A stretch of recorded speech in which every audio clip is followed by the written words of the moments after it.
Balita mula sa lalawigan ng Rizal, bumisita ang ilang aso sa isang rehabilitation center sa Rodriguez kaninang umaga. Ang tawag sa mga aso, mga doctor dogs. Layunin ang pagdadala sa mga doctor dogs na makapaghatid sila ng saya sa mga tinatawag na special children at mga batang inabandona. Sa pamagitan daw kasi ng pakikipaglaro sa mga aso na isasantabi ng mga batang kanilang iya at yung tinatawag na insecurity, tuwang-tuwa nga ang mga bata ang mga aso ay dumaan muna sa pagsasanay bago tinanggap bilang doctor dog. Hindi raw kasi lahat ng aso ay bagay sa ganyang klase na misyon.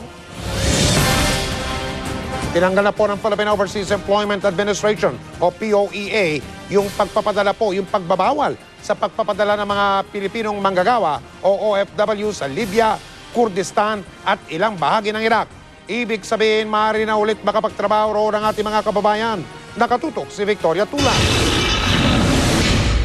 Nasa 6,000 overseas Filipino workers o OFW mula Libya ang napilitang umuwi ng bansa matapos sumiklab ang kaguluhan doon noong Pebrero ng nakaraang taon sa pagitan ng gobyerno at mga rebelde. Kaya naman idineklara ng Department of Labor and Employment ang total deployment ban sa Libya. Nitong Pebrero, tinanggal na ng Philippine Overseas Employment Administration o POEA ang ban sa naturang bansa. Bukod dyan, tinanggal na rin noong Abril ang deployment ban sa Kurdistan, Iraq matapos ang 8 taon. The Kurdistan Autonomous Region ay dineclare na hindi kasama doon sa alert level 4 ng the Department of Foreign Affairs. Ang Libya, meron na ring lifting ito, ganap na lifting sa Libya. Pero nananatili pa rin ang deployment ban sa ibang bahagi ng Iraq dahil sa patuloy na kaguluhan doon. Sa paglabas ng guidelines ng POEA, gustong masigurado ni Kalihim Linda Baldos na sino man pupunta sa Kurdistan ay ligtas. Sa kabila ng mga kaguluhan sa Middle East, ito raw ang kadalasang destinasyon ng mga OFW dahil matatag ang ekonomiya nito. Kaya naman ngayong taon inaasahan ng POEA na abot sa 1 milyon ang bilang ng mga Pinoy na magtatrabaho roon.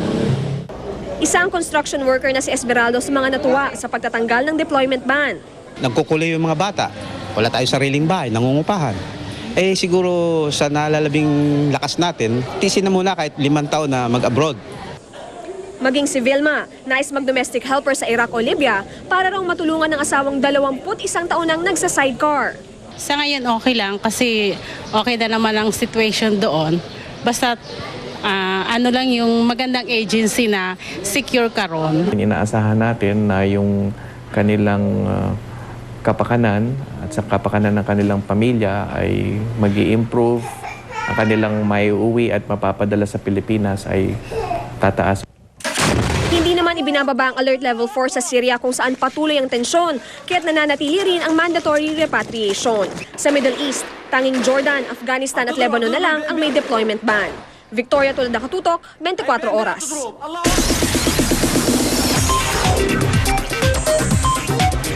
Chika Minute! Kinumpirma ni Derek Ramsey sa kanyang Twitter account na break na sila ni Angelica Panganiban. Naispata naman si Angelica sa MRT kasama si Piolo Pascual. Makichika kay Kata Tibayan. 6 na taon man ang nilakbay ng kanilang relasyon.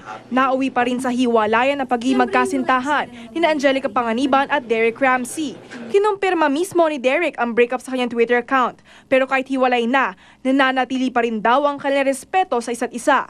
Sabi pa ng model actor, wala raw na sign na panahon sa pagmamahalan nila ni Angelica kung siya rin lang daw ang masusunod. Sana iba raw ang kinalabasan ng mga pangyayari, pero ayaw niya raw na maging selfish. Sinabi pa niyang mahal niya pa rin si Angelica. Giit ni Derek, walang may kasalanan sa kanilang desisyong tuldukan na ang relasyon. Pinabulaanan niya rin ang lumabas na usap-usapang naliling si Angelica kay John Lloyd. Sa Twitter account naman ni Angelica, makikita ang ilang larawan niyang kasama si Piolo Pascual habang nasa loob ng MRT at LRT. Sa videong ito naman, tila hindi alintana na on-screen couple ang dami ng pasaherong kumukuha ng mga larawan nila. Todo yapos pa si Piolo kay Angelica habang nakaupo sa tren.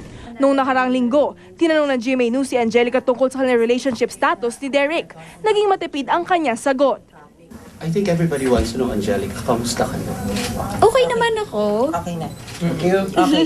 Okay. Thank you. Katatibayan updated sa showbiz happenings. Abangan!